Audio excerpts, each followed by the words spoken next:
स्वः तत्सवितुर्वरेण्यं भर्गो देवस्य धीमहि धियो यो नः प्रचोदयात्।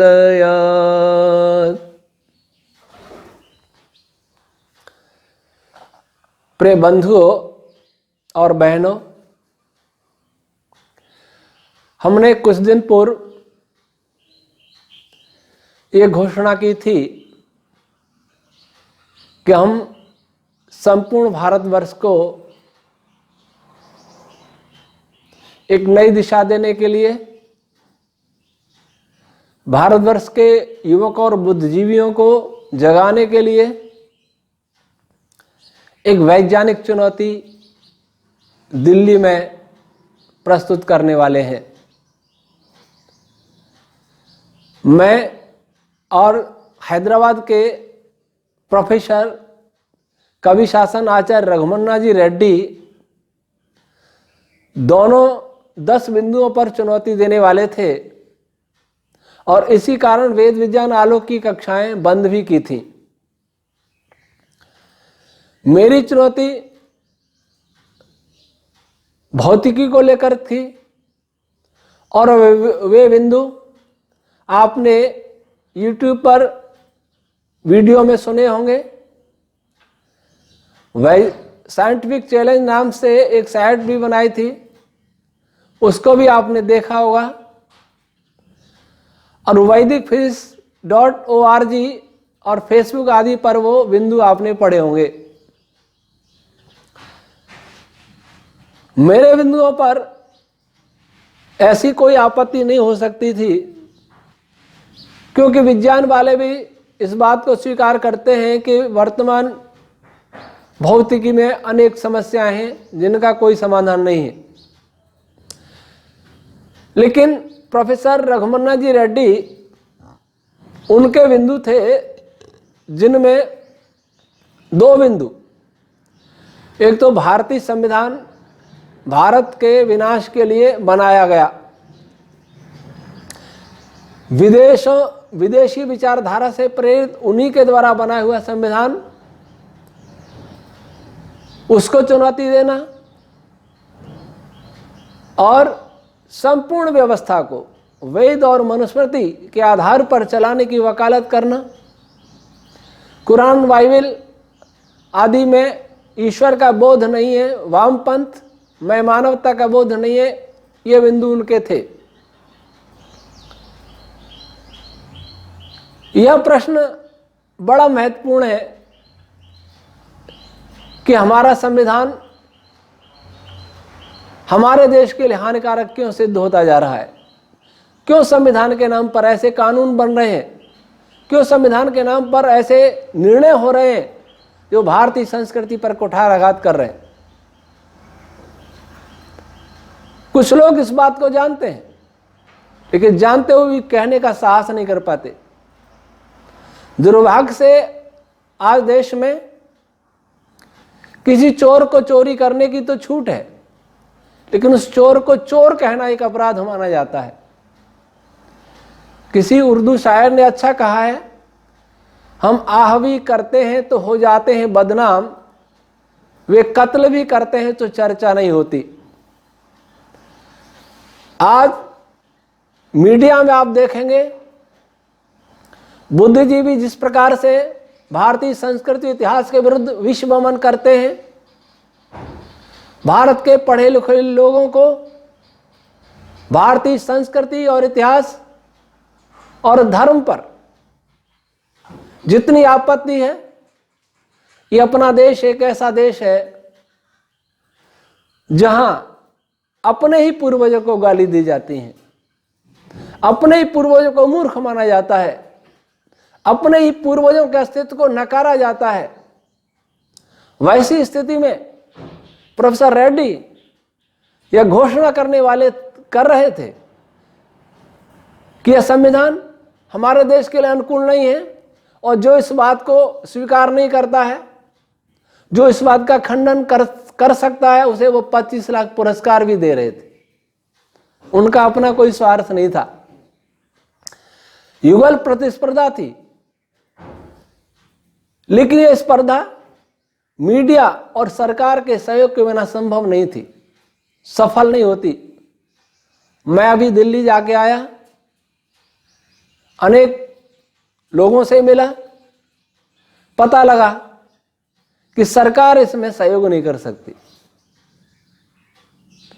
जब सरकार सहयोग नहीं कर सकती और हम और रेड्डी रघुमन्ना जी स्वयं अपने बल पर दिल्ली में आयोजन करें, ऐसी स्थिति नहीं थी।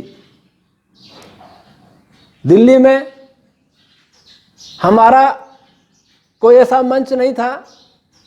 हम चाहते थे प्रेस कॉन्फ्रेंस करें, देश में आवाज जाए, 3 महीने का समय दें, इन सब बिंदुओं पर और मेरे फिजिक्स के बिंदुओं पर खुली चर्चा हो।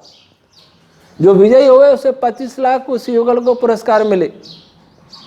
लेकिन कुछ लोगों का कहना था कि इस बात को अनेक पूर्वाग्रही लोग पचा नहीं सकेंगे और कुछ लोग इस पर आपत्ति भी करेंगे, उपद्रव भी कर सकते हैं। वैसी स्थिति में हमने उस कार्यक्रम को निरस्त कर दिया। वैसे यह इतना आवश्यक बिंदु है, आज तो लोगों को लगता है कि वो बड़ा बिंदु नहीं है, लेकिन देश धीरे धीरे पराधीनता की ओर जा रहा है। बौद्धिक रूप से हम पराधीन हैं। क्या आपके मन में आता है कि कौन सी ऐसी शक्ति है जो आज भी हमारी सरकारों को विवश करती है? आर्थिक नीतियां बनाने में, रणनीतियां बनाने में, शैक्षणिक नीतियां बनाने में, सामाजिक परंपराओं को बदलने में कौन सी ऐसी शक्तियां हैं? वे शक्तियां हमारे देश को गलत दिशा में ले जा रही हैं। वे आसुरी शक्तियां धीरे एक एक करके हमारे सभी आदर्शों को खंड खंड कर रही हैं। हमारे ही देश में अनेक बुद्धिजीवी जो भारत विरोधी विचारधारा के हैं, उनमें से कुछ राजनेता भी हो सकते हैं, कुछ प्रोफेसर भी हो सकते हैं, कुछ सामाजिक कार्यकर्ता के रूप में हो सकते हैं, कुछ मानवाधिकार कार्यकर्ता के रूप में हो सकते हैं। अगर इस बिंदु पर विचार नहीं किया गया तो भारत का बहुत अनिष्ट हो सकता है और हम में से किसी को इतिहास क्षमा नहीं करेगा। हम यह सोचकर ही कार्यक्रम कर रहे थे, लेकिन अनुकूल सहयोग के अभाव में हमें यह कार्यक्रम स्थगित करना पड़ रहा है। ईश्वर करे सभी देशवासियों में ऐसी भावना जगे, वे विचार करें कि हम कहाँ जा रहे हैं। हर बात में हम विदेशों की नकल क्यों कर रहे हैं? क्या हमारा अपना कोई अस्तित्व नहीं है? क्या हमारा कभी कोई अस्तित्व नहीं रहा? क्या हमारे पास कोई इतिहास नहीं है? इतनी दास्ता इस देश के लिए बहुत घातक है। सोचिए, विचारिए और इस विषय में अध्ययन भी करिए। मैं तो एक अनुसंधान में लगा था, उसी को कर रहा था, उसी को बढ़ा रहा था। जब प्रोफेसर रघुमन्ना जी के विषय आए तो साथ में मिलकर के काम करने का एक प्रयास करने का सोचा। वह अब बंद कर रहे हैं और वेद विज्ञान आलोक की कक्षा, जो वैदिक फिजिक्स, वैदिक थ्योरी ऑफ यूनिवर्स, को हम फिर सोमवार 28 जनवरी से पुनः प्रारंभ कर रहे हैं। ये हमारी कक्षाएं अच्छी चल रही थी। बहुत से युवा देश और विदेश से जुड़ रहे थे, अनेक प्रश्न भी कर रहे थे। जब हमने इनको बंद किया तो हमारे पास फोन भी आए, कमेंट भी आए और यही कहा गया कि बंद क्यों कर दी, ये चालू रखनी चाहिए थी। तो हम उनकी भावनाओं का सम्मान करते हुए और चैलेंज वाले विषय को या स्थगित या निरस्त करते हुए ये कक्षा पुनः प्रारंभ कर रहे हैं। और ये कक्षा वेद विज्ञान आलोक ग्रंथ के पूर्व पीठिका प्रीफेस के 7वां अध्याय, जिसमें वैदिक सृष्टि उत्पत्ति सिद्धांत का वर्णन है, से शुरू की जाएगी। अब तक प्राय श्रोता ये पूछते थे कि आप अपनी बात नहीं बता रहे, वर्तमान भौतिकी का खंडन तो कर रहे हैं, उस पर प्रश्न चिन्ह खड़े कर रहे हैं, लेकिन अपनी बात नहीं बता रहे। तो वे बातें बताने का अब समय आया है। जो भी मेरी आवाज सुन रहे हैं, इस वीडियो को देख रहे हैं, वो अपने उन मित्रों को कहें, प्रचारित करें उनको, जो सृष्टि उत्पत्ति के सिद्धांत को समझना चाहते हैं। यह विषय बहुत महत्वपूर्ण है और इसमें सृष्टि उत्पत्ति का वह सिद्धांत है जो वर्तमान भौतिकी शायद 50 वर्षों में भी उसको नहीं जान पाएगा। संपूर्ण थ्योरी 2800 पृष्ठ में है, लेकिन इस अध्याय में जिसको हम प्रारंभ करने वाले हैं उसमें संक्षेप से कुछ बातें चर्चा की जाएंगी और धीरे धीरे विस्तार से आगे सुनने का आपको अवसर मिलेगा। तो आप आइए इस विषय का प्रचार करें कि 28 जनवरी सोमवार से वैदिक सृष्टि उत्पत्ति सिद्धांत क्या है, इनिशियल स्टेट क्या है,